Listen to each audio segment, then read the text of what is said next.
In the cacophonous arena where ideas clash with the ferocity of gladiators, one finds the spectacle of bad therapy, weak parenting, broken children. A podcast title as laden with foreboding as it is with promise, offering up the visages of Jordan Peterson and Abigail Schreier as they sally forth into the tumult. To dissect this discourse is not merely an exercise in intellectual rigor, but a necessary venture into the heart of contemporary contention. To embark upon this odyssey, we must first navigate the murky waters of the so-called transgender craze, a phrase that, in its cavalier delivery, seeks to ensnare the complexity of human identity within the confines of a passing fad.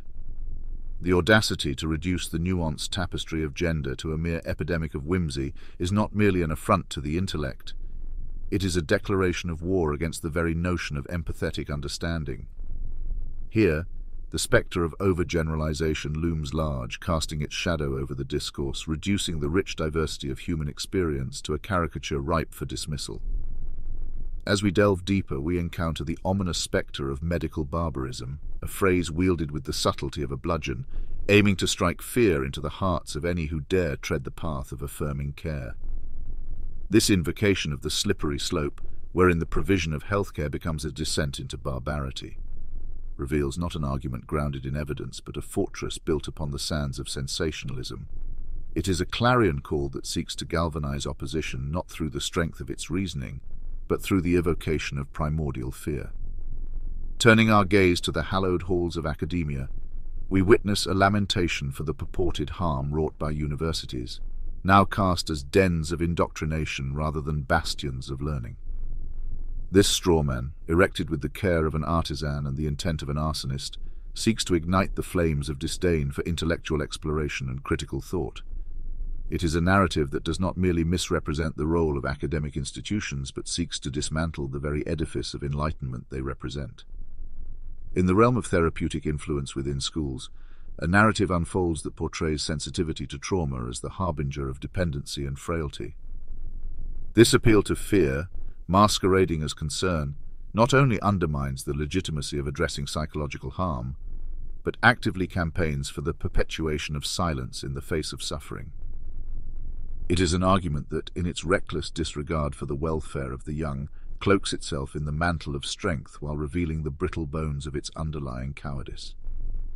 To engage with these ideas is not simply to partake in a debate, but to enter a battlefield where the weapons are words and the casualties are understanding and compassion.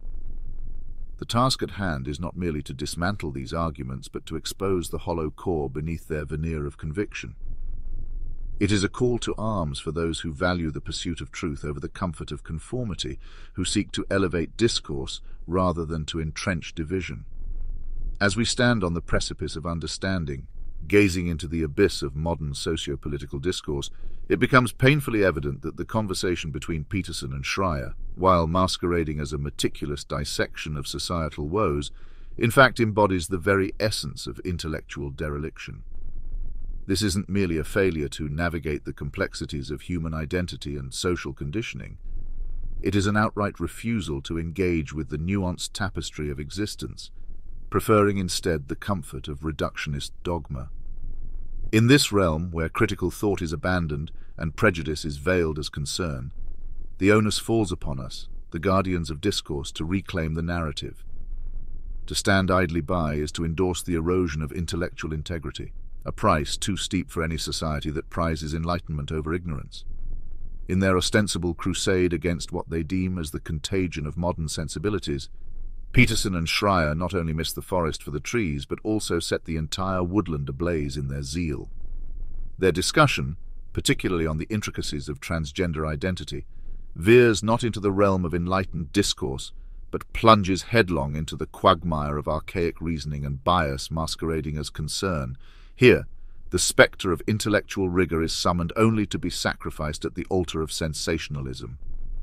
My dear readers, let us not be seduced by the siren song of easy answers and superficial analyses.